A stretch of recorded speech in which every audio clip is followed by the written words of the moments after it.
नमस्कार, स्वागत है आप सभी का स्ट्रेट लाइव में। मैं हूं माधवी पांडे आपके साथ। शुरुआत करेंगे बिहार से। एनडीए में सीट बंटवारे को लेकर उपेंद्र कुशवाहा ने बड़ा बयान दिया है। उपेंद्र कुशवाहा ने कहा है कि सीट बंटवारे की बातचीत अभी पूरी नहीं हुई है। उन्होंने बताया कि वे दिल्ली जा रहे हैं क्योंकि उन्हें वहां पर बुलाया गया है और दिल्ली में बैठकर ही अंतिम बातचीत शुरू होगी। कुशवाहा ने कहा कि एनडीए के भीतर सीट बंटवारे पर सहमति बनाना जरूरी है। उन्होंने ये भी कहा कि गठबंधन में सम्मान और एकजुटता दोनों का ध्यान रखा जाना चाहिए। अगर सभी दल एक स्वर में नहीं बोलेंगे तो इसका नुकसान पूरे गठबंधन को होगा।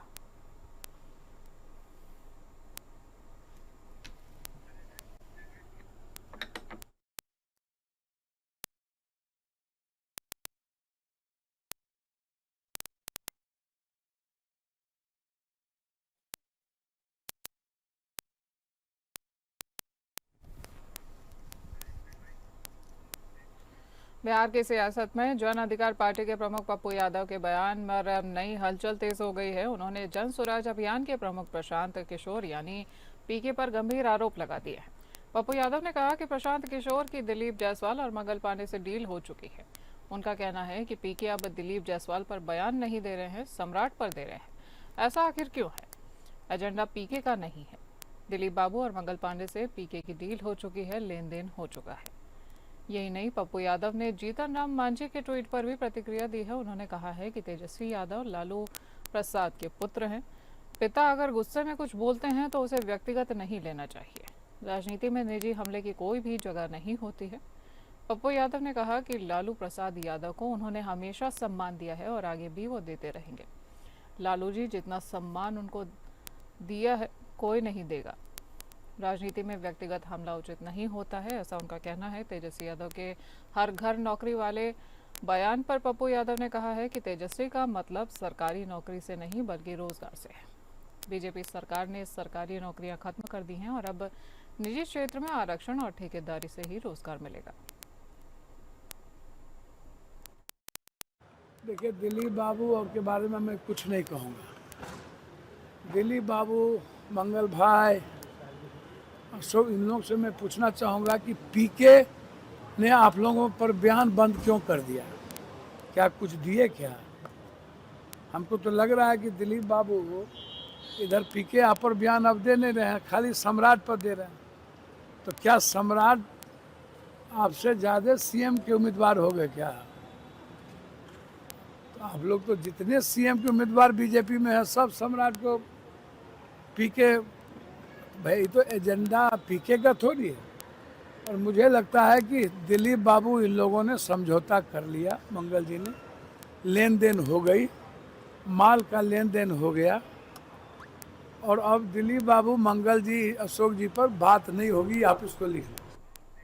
बिहार के जिलों में वैश्य समाज को सरकार द्वारा उपेक्षित किया जा रहा है। ये आरोप भागलपुर जिले के बेहसपुर विधानसभा क्षेत्र से वैश्य समाज के प्रत्याशी संजीव कुमार पोद्दार ने केंद्र सरकार भारतीय जनता पार्टी पर किया है।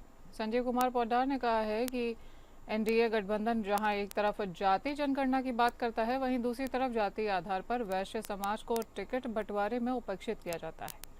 पूरे बिहार के बिहार विधानसभा चुनाव में एक भी प्रत्याशी वैश्य समाज का नहीं मिलना दुर्भाग्यपूर्ण है। भागलपुर जिले के बेहपुर विधानसभा क्षेत्र में आज तक पिछड़ा, अति पिछड़ा सहित वैश्य समाज को एनडीए गठबंधन द्वारा टिकट नहीं दिया गया है, जिसमें अब भागलपुर के बेहपुर विधानसभा क्षेत्र सहित 7 विधानसभा क्षेत्र से वैश्य समाज एनडीए गठबंधन सरकार का खुलकर विरोध करेगा।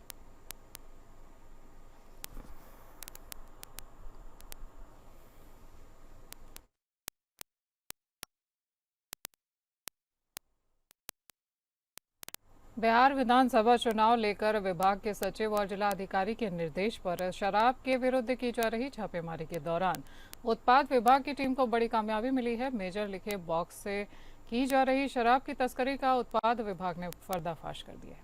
सरौन के पास से सड़क किनारे खड़ी एक कार को संदिग्ध अवस्था में तलाशी ली गई है, जिसमें सील लगा हुआ मेजर विपिन पंडित लिखा 2 मिलिट्री बक्सा और बने तहखाने से 369 बोतल यानी 339.125 लीटर विभिन्न ब्रांड का अंग्रेजी शराब जब्त किया गया है। ये कार्यवाही उत्पाद थाना प्रभारी गौरी शंकर कुमार के नेतृत्व में गठित टीम में शामिल एएसआई पिंटू कुमार द्वारा की गई है।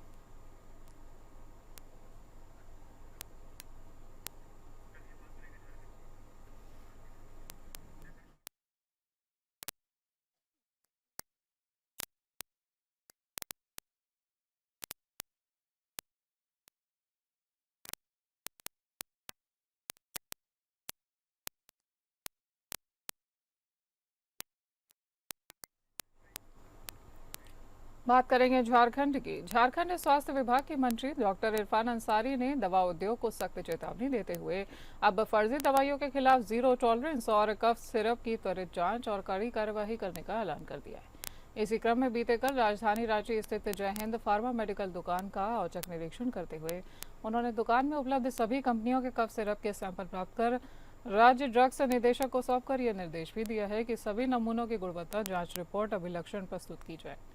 तो वहीं डॉक्टर अंसारी ने ये कहा है कि राज्य सरकार का लक्ष्य है कि झारखंड के हर नागरिक को गुणवत्तापूर्ण, सुरक्षित और मानक के अनुरूप दवाएं उपलब्ध कराई जाए।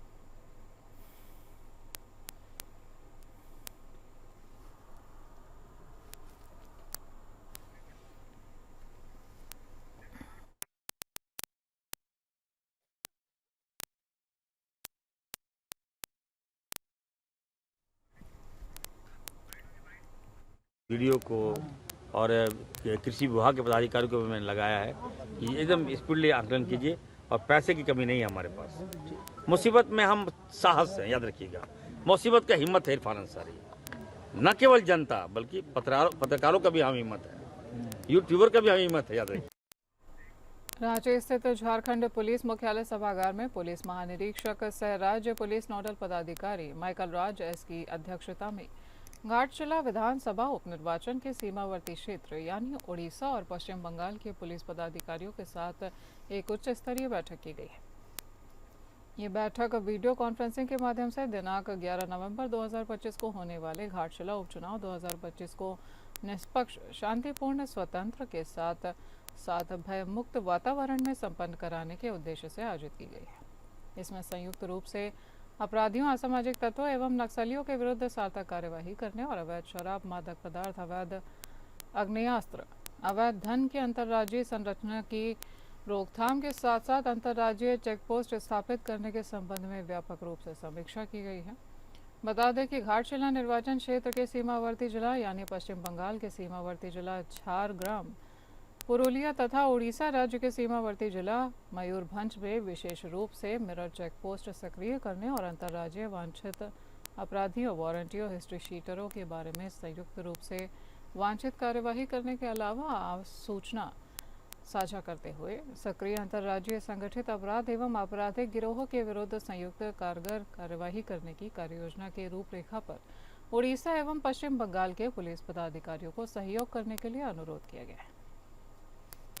इस मौके पर झारखंड पुलिस की ओर से धनंजय कुमार सिंह, पुलिस उप महानिरीक्षक चुनाव कोषांग अश्विनी कुमार सिन्हा, पुलिस उप महानिरीक्षक चुनाव कोषांग झारखंड भौतिक रूप से एक वीडियो कॉन्फ्रेंसिंग के माध्यम से अनुरंजन किस्पोट्टा क्षेत्रीय पुलिस उप महानिरीक्षक सहित कई अधिकारियों की उपस्थिति देखने को मिली है।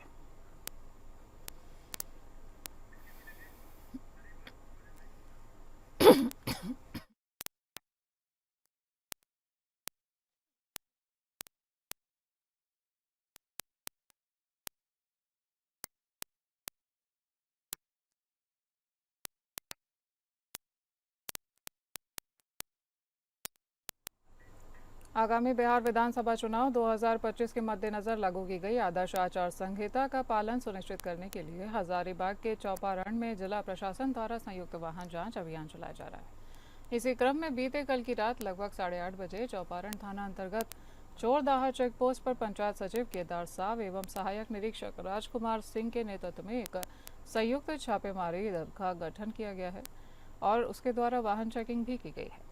इस दौरान एक व्यक्ति के पास रखे एक सूटकेस से कुल 16,50,000 रुपये बरामद किए गए हैं। जानकारी के मुताबिक कनौजिया नामक व्यक्ति के पास इस नकद राशि के संबंध में कोई भी दस्तावेज या प्रमाण पत्र नहीं था, जिसे लेकर वरिष्ठ पदाधिकारियों और स्टैटिक टीम के दंडाधिकारी द्वारा विधिवत तरीके से बरामद राशि को जब्त करते हुए जब्ती सूची तैयार की गई है और फिलहाल इस मामले की विस्तृत जांच की जा रही है। गांव में आज अर्ली मॉर्निंग में एक नक्सल ऑफ हम लोगों ने कैरी किया, जो हजारीबाग पुलिस और कोबरा के द्वारा किया गया, कोबरा 209 के द्वारा। जो 3 नक्सली मारे गए हैं, एक परवेश है जो सीसी मेंबर है, 1 करोड़ का इनामी है। दूसरा बिरसेन है जो सैक मेंबर है, 25 लाख का इनामी है। और तीसरा जो 10 लाख का इनामी है, सब जोनल है। तीनों मारे गए हैं और 3 AK-47 हमें रिकवर हुआ है। भारी मात्रा में गोली भी मिला है। अन्य भी नक्सल से जुड़ा हुआ दस्तावेज और डॉक्यूमेंट टेक्निकल सब कुछ मिला है। तो अभी हमारी टीम और आगे कार्रवाई कर रही है। सर कोई आहत नहीं है खबर इधर?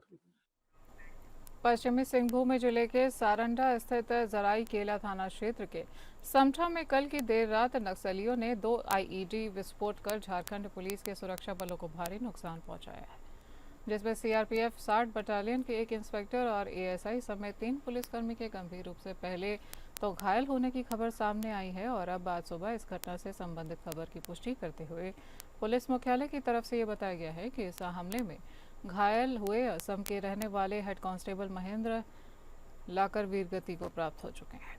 इसके अलावा सीआरपीएफ इंस्पेक्टर को राउरकेला अपोलो अस्पताल में भर्ती किया गया है और एसआई रामचंद्र गोगोई का भी वहीं पर इलाज कराया जा रहा है। पुलिस सूत्रों के अनुसार ये घटना उस वक्त हुई है जब नक्सलियों के खिलाफ राज्यव्यापी अभियान के तहत जिले में तैनात सुरक्षा बल उस इलाके में सर्च अभियान चला रहा था। माना जा रहा है कि सुरक्षा बलों की मौजूदगी का अंदाजा लगाते ही इस इलाके में घात लगाए बैठे नक्सली संगठन के सदस्यों ने पूरी तैयारी के साथ हमले को अंजाम दिया है।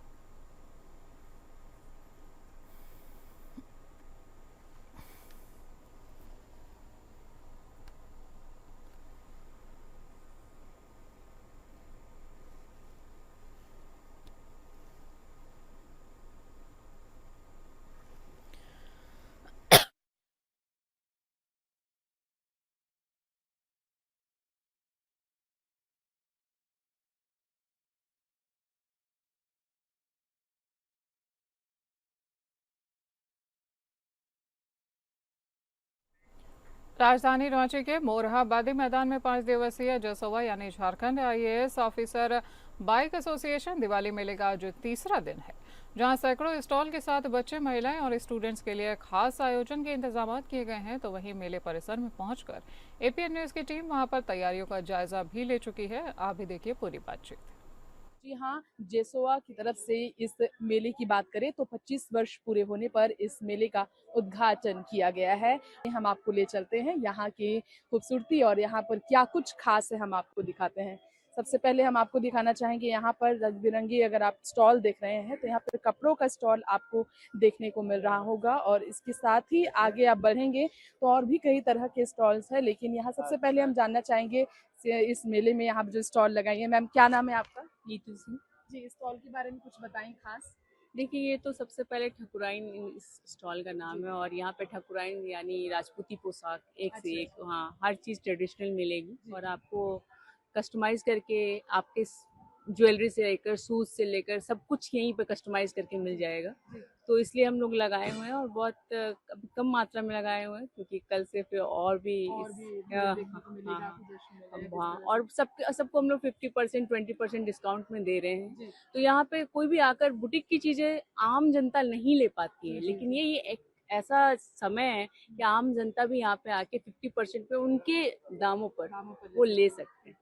तो सुना आपने कि 50% ऑफ के दाम के साथ आम लोगों के लिए काफ़ी कम बजट के साथ यहाँ पर जो पोशाक रखी गई है, इस बारे में जानकारी दी है। यहाँ पर एक स्टॉल से हमने आपको वाकिफ कराया, आगे भी हम आपको ले चलेंगे। यहाँ पर और भी कुछ खास देखने को मिल रहा है, हम यहाँ पर आपको दिखाएंगे। यहाँ पर मोती के कुछ इस तरह की चीज़ें यहाँ पर नजर आ रही, ज्वेलरीज जो महिलाओं के लिए खास तौर पर लाई गई है। हम जानेंगे इनसे क्या कुछ खास है इस बार इस स्टॉल में आपकी तरफ से।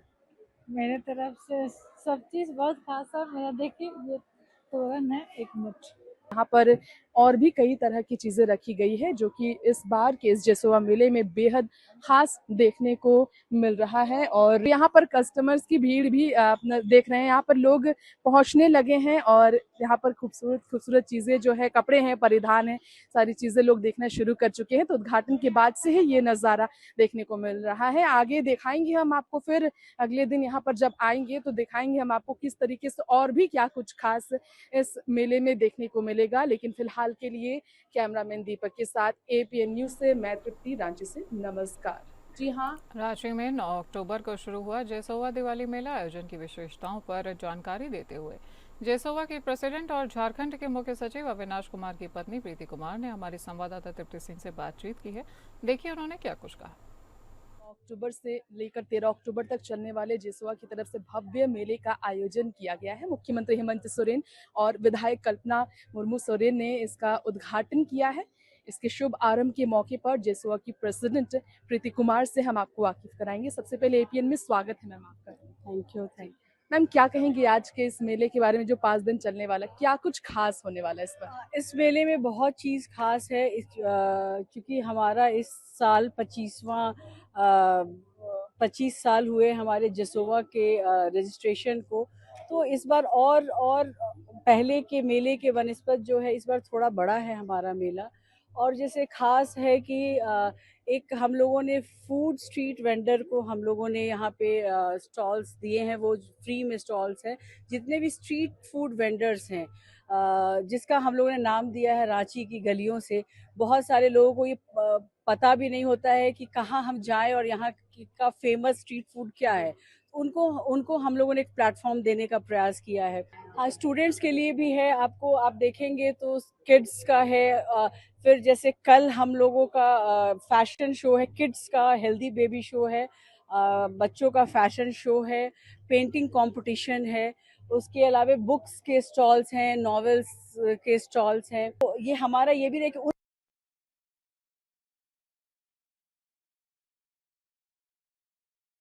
मुख्यमंत्री विष्णुदेव साय की अध्यक्षता में मंत्रालय महानदी भवन में आयोजित कैबिनेट की बैठक में राज्य के किसानों से खरीफ विपणन वर्ष 2025 से 26 में समर्थन मूल्य पर धान खरीदी के संबंध में महत्वपूर्ण निर्णय लिया गया है। राज्य में 25 लाख से अधिक किसानों से 3100 रुपये प्रति क्विंटल की दर से धान खरीदी 15 नवंबर से 31 जनवरी 2026 तक धान खरीदी करने का निर्णय ले लिया गया है और इस अवधि में 25 लाख किसानों से 3100 रुपये प्रति क्विंटल की दर से 21 क्विंटल प्रति एकड़ की सीमा तक धान खरीदी की जाएगी।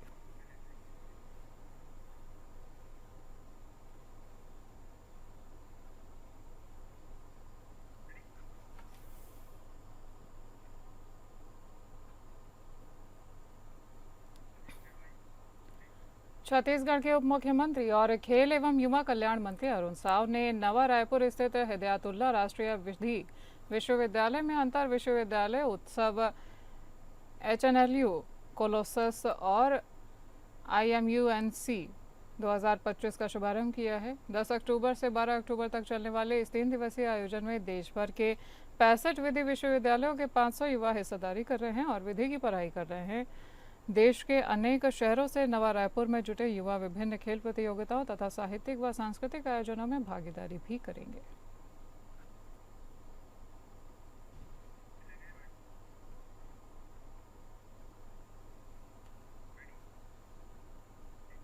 छत्तीसगढ़ के कैबिनेट मंत्री गुरु खुशवंत साहिब ने कहा है कि कुशाभाऊ ठाकरे परिसर स्थित भारतीय जनता पार्टी के प्रदेश कार्यालय में आहूत सहयोग केंद्र में कार्यकर्ताओं व जनता की समस्याओं का त्वरित निराकरण किया जा रहा है। मंत्री गुरु खुशवंत साहिब सहयोग केंद्र में समस्याओं के निराकरण के बाद पत्रकारों से वार्तालाप कर रहे थे।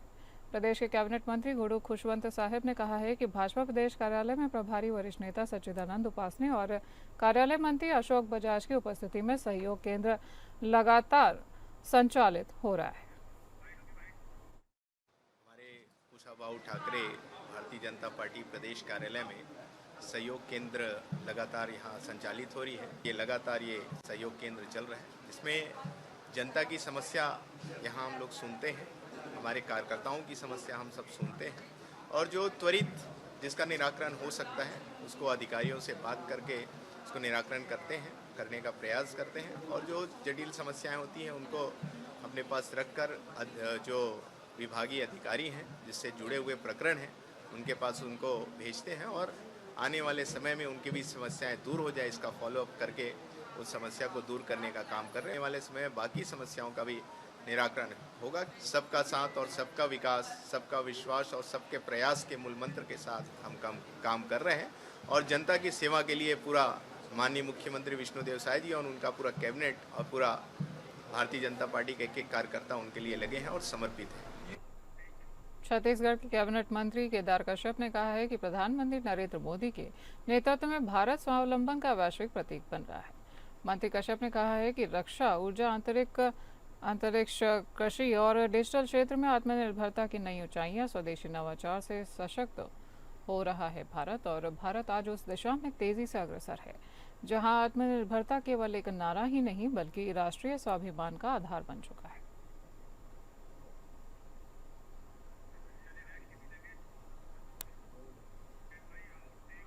छत्तीसगढ़ के वित्त मंत्री ओपी चौधरी ने शुक्रवार को अहिवारा को एक बड़ी सौगात दी है। शहर में उप पंजीयक कार्यालय का विधिवत उद्घाटन उनके हाथों से संपन्न किया गया है और इस कार्यक्रम में प्रदेश के शिक्षा मंत्री गजेंद्र यादव, दुर्ग सांसद विजय बघेल, अहिवारा विधायक डोमन लाल कोरसेवाड़ा सहित बड़ी संख्या में भाजपा कार्यकर्ता और स्थानीय नागरिक उपस्थित रहे।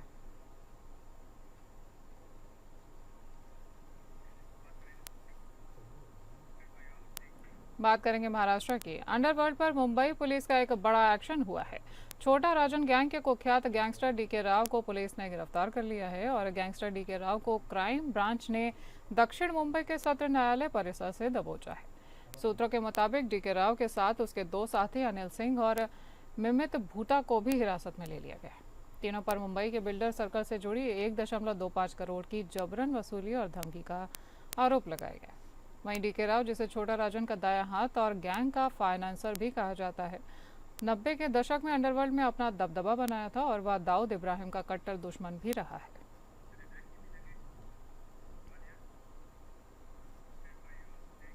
बात करेंगे मध्य प्रदेश की। ग्वालियर के महाराजापुर थाना क्षेत्र में 8 बांग्लादेशी मुस्लिम रह रहे थे। बगैर नागरिकता के यह बांग्लादेशी मुस्लिम परिवार लगभग 12 साल से यहाँ रह रहे थे। इसका खुलासा हरियाणा के पानीपत से पहले पकड़े उनके बांग्लादेशी रिश्तेदारों ने ही किया है।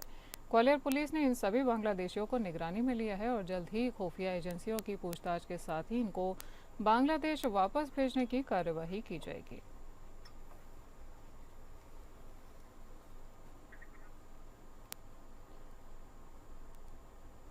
आपको बता दें कि ग्वालियर के महाराजापुर थाना क्षेत्र में 8 बांग्लादेशी मुस्लिम परिवार रह रहे थे और बगैर नागरिकता के ये बांग्लादेशी मुस्लिम परिवार लगभग 12 सालों से यहाँ पर रह रहे थे।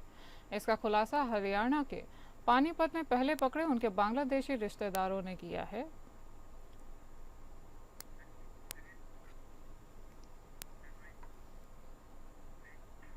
बात करेंगे उत्तर प्रदेश की। हर साल की तरह इस बार भी जयप्रकाश की जयंती से पहले JPNIC के बाहर पुलिस की चौकसी बढ़ा दी गई है और रात करीब 10 बजे के आसपास गेट को 3 की चादर से सील कर दिया गया है। इसके बाद भारी संख्या में पुलिस बैरियर को JPNIC के बाहर लगाकर रास्ते को ब्लॉक कर दिया गया है। माना जा रहा है कि ऐसा जयप्रकाश नारायण की जयंती पर सपा मुखिया अखिलेश यादव के आने की संभावना के चलते किया गया है।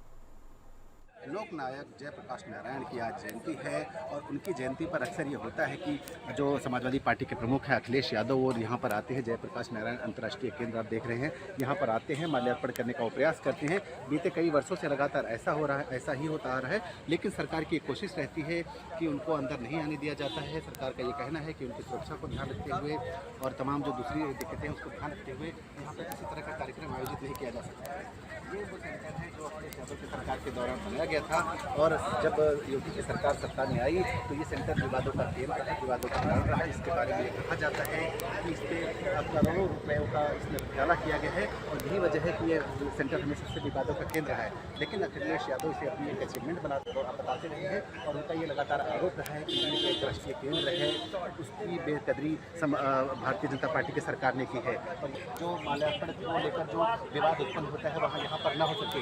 यही कारण है कि आज भी अखिलेश यादव को लेकर इस बात के प्रयास लगाए जा रहे हैं कि हो सकता है कि समाजवादी पार्टी के मुखिया यहाँ पर आए, यहाँ पर आने का प्रयास करें और माल्यार्पण का प्रयास करें। इसको देखते हुए पूरी सजगता सरकार प्रशासन ने बरती है और यही वजह है कि न सिर्फ पूरी तरह से बैरिकेडिंग है बल्कि पुलिस फोर्स की तैनाती की गई। जितने भी एंट्री पॉइंट्स हैं सबको बंद कर दिया गया है।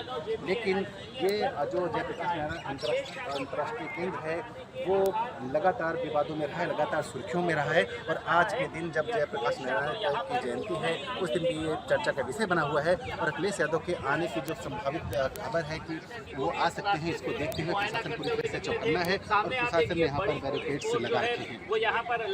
आनंद film APN news. Straight live में आज के लिए इतना ही। नमस्कार।